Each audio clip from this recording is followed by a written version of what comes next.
Hello, everybody. Welcome to Wine and Wellness Wednesday.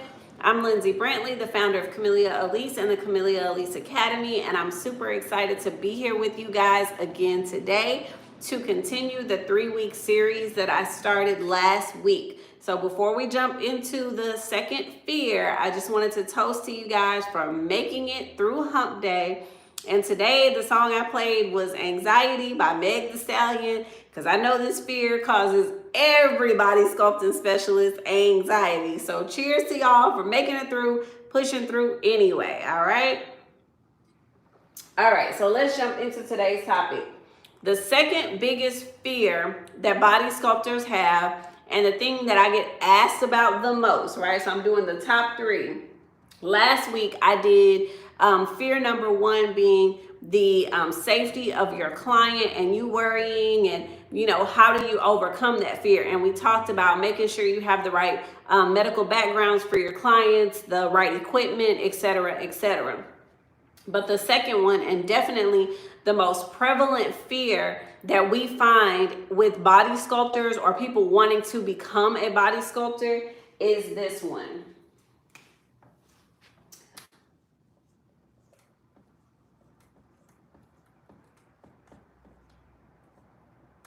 No results. Okay. So the one thing that people call us and worry about, and this and that, it's like, what do I do if I'm not going to get effective results for my clients? Because at the end of the day, if you are offering a service and the client is not getting results, guess what? You're going to get bad reviews. Eventually, you're going to be out of business. The clients are going to be unhappy. You're unhappy because you're trying to make the client happy. And the cycle just continues, right? So that is definitely one of the biggest fears that body sculptors have. So what I wanted to go over with you guys today are 4 ways to kind of overcome that fear and work around it as a professional in the body sculpting industry. So the first thing, and you guys know when you're writing, sometimes it's backwards with these cameras on the phone. So I will say what they are very loudly in case you cannot read them, because they might be written backwards. All right. So the first thing that I'm going to tell you really need to do to overcome that fear is realistic expectations.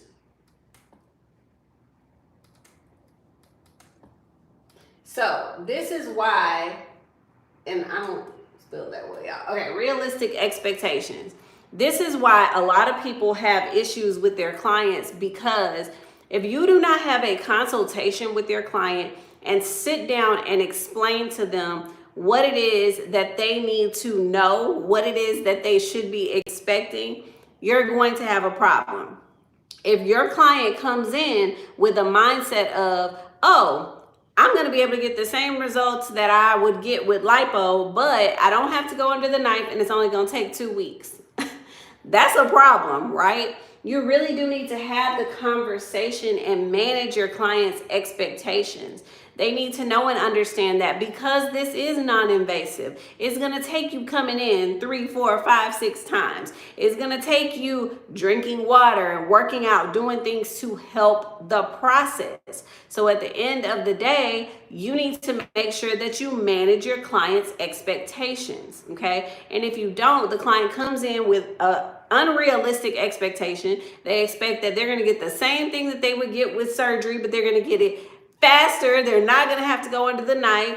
And you have to manage your client's expectation. They need to know from day one that this process may take 3 months, 4 months, whatever. From day one, you're going to need to drink your water, work out, do the things that you need to do as part of the process. You have to set realistic expectations for your clients so that you don't have issues later on, okay? The second one that I think will definitely help you to cut down on some of that fear of no results, number 2, and this one is a big one too, customized treatment plans, okay? So this is an issue that I see with a lot of people. Everyone's body is different, okay? Everyone's body is different. So at the end of the day, you cannot treat everybody cookie cutter. You cannot say that I'm gonna do step A, B, and C from the very beginning and that's it.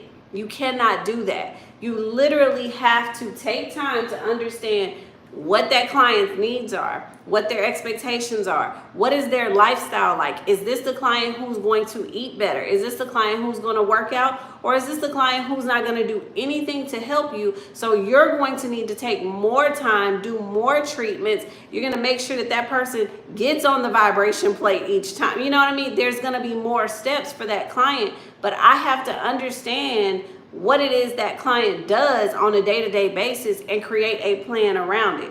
Everybody is not a candidate for cryo sculpting. Everybody's not a candidate for cavitation services. So you have to understand what that client wants, what they need, what their expectations are, so that you can develop a customized plan for them.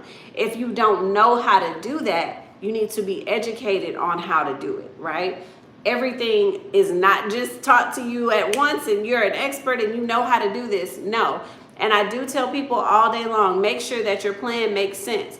I posted on Instagram the other day, and I'll definitely post it on YouTube, but I posted a video where there's a lady doing an EMS treatment. She zips up a client in a sauna blanket. So you're trying to electrocute your client? Like, that's not going to get them the best results. And I applaud you being innovative, but you also got to make sure that whatever plan you're coming up with makes sense and is safe, right?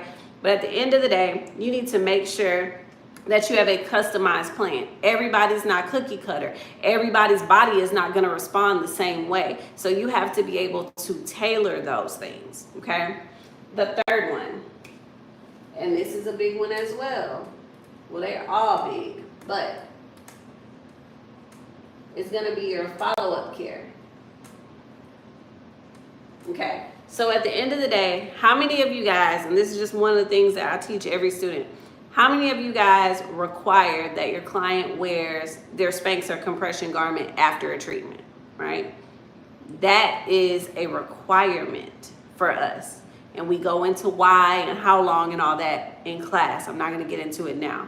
But what are you making your clients do or recommending or going over with them to make sure that when they leave you, they're still able to get the best results? So also, how often are you guys checking on your clients between services? At the end of the day, you need to be making sure that you're checking on them. And for those of you who've been in the industry or have been well educated, you know and understand the best results don't come right after a treatment.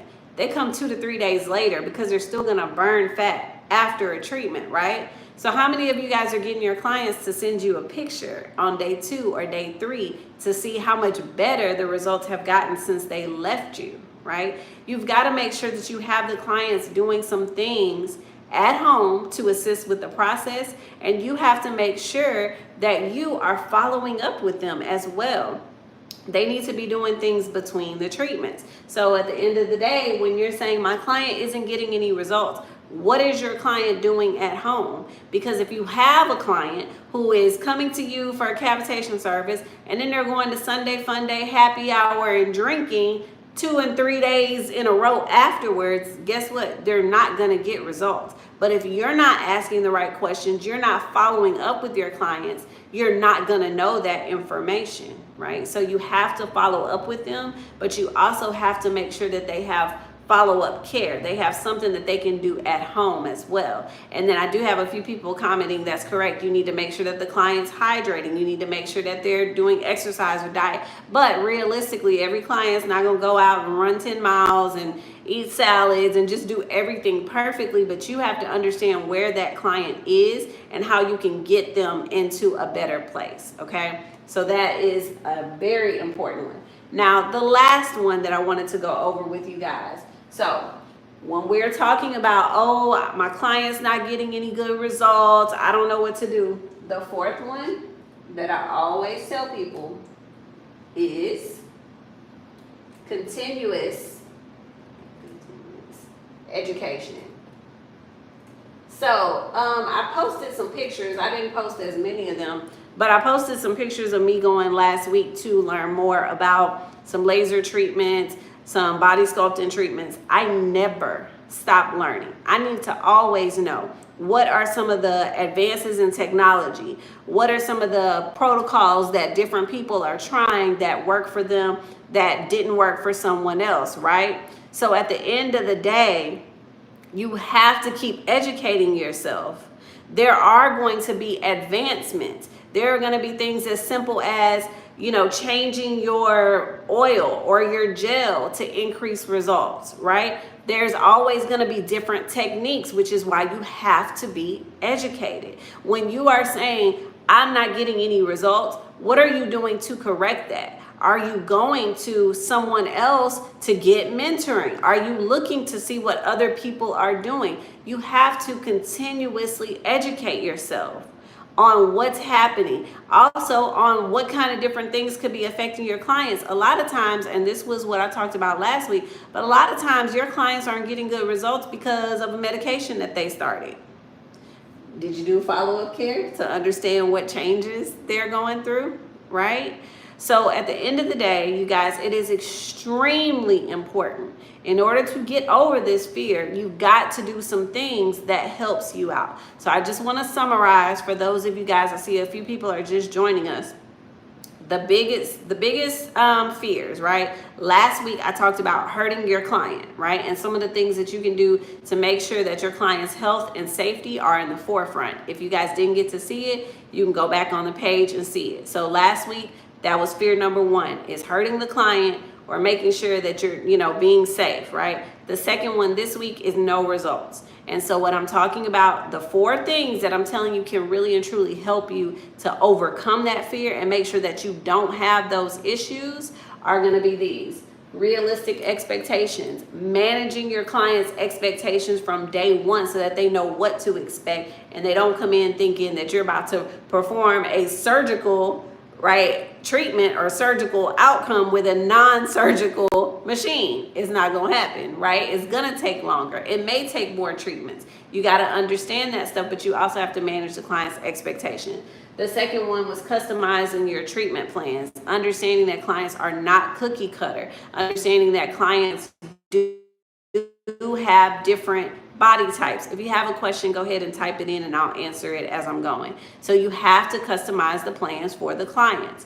The third one that I had, you guys, is follow-up care, and that's in 2 forms. The first one is following up with the client after their treatment so that you actually get the best results a couple days after. It's not right away. But the second one is, what are you having the client do at home to follow up on the treatments between services? Like someone on here said, I have a question. If you have a question, go ahead and put it up there now so that I can answer it before I end.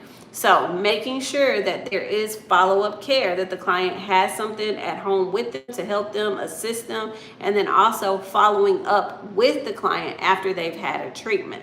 And then the fourth one, like I said, is extremely important too, continuous education. I talked to y'all last week about cheap equipment and different things. I'm not going to get into that necessarily this week.